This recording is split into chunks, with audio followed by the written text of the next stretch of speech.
reason I'm excited about Jim is absolutely committed to expository preaching. This week he came in, he's been meditating all week on a single word. Talked to me about how to do word studies, how to plumb the meaning of this word. Love it. We're likely, though, with that kind of preaching, going to see a lot of people drive by us to go to the greatest show on earth.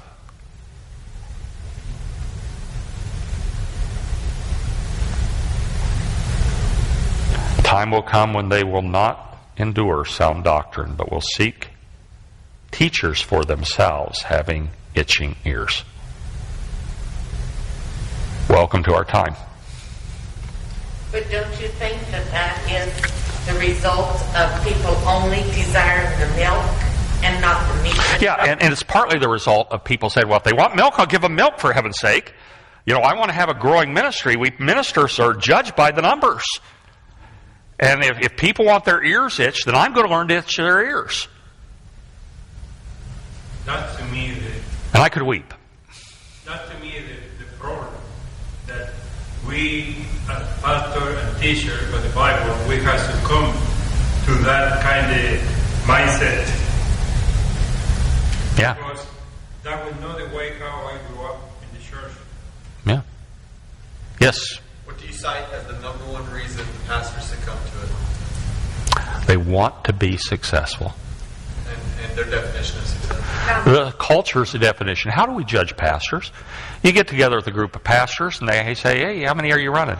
Yep. That's the first question on Monday morning. Yep. It's the tyranny of the numbers. When attendance is up, you feel like you're successful. When attendance is down, you feel like a failure. When everyone is driving by you to go to the church of what's happening now, you are tempted then, well, maybe we better see if we can compete.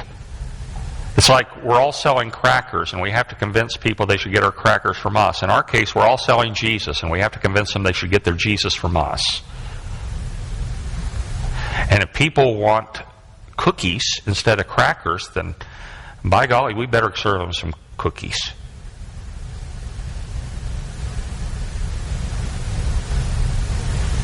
It's terrible. Liberation movements came of age during this time.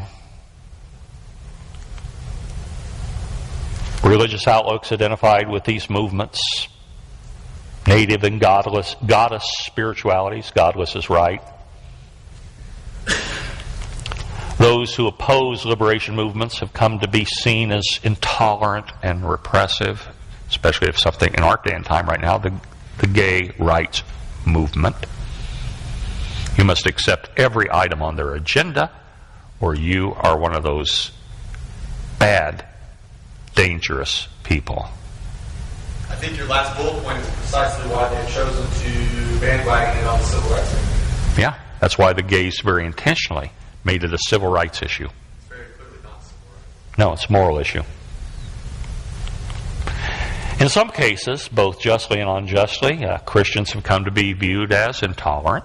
Sometimes we play into the stereotype. That's something we shouldn't do. Media figures are championing all these movements. It's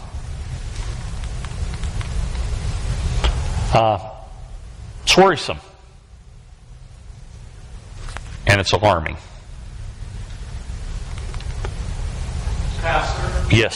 But don't we as a church still have to, because I've had some people come to me and tell me, well, I don't have to work at being better at what I do, in my case radio, and whether it's preaching, because as long as I'm preaching the Word, I don't have to worry about how I'm presenting it.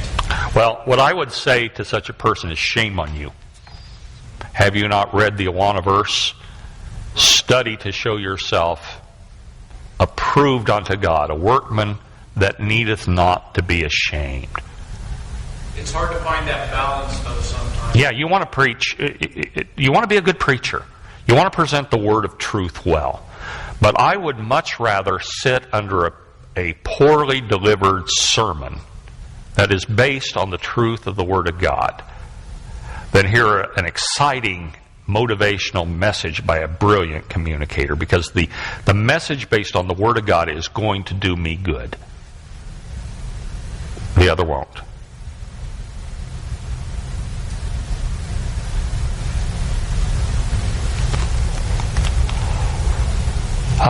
Dark days ahead for those of us who dare to dissent. And that will bring us to our last subject of discussion. We may go a little longer than I anticipated because we did more than an hour for lunch. Is that okay with you to get through this next session? Do you want a break? Why don't you take up stretch? Be back here at 2:30.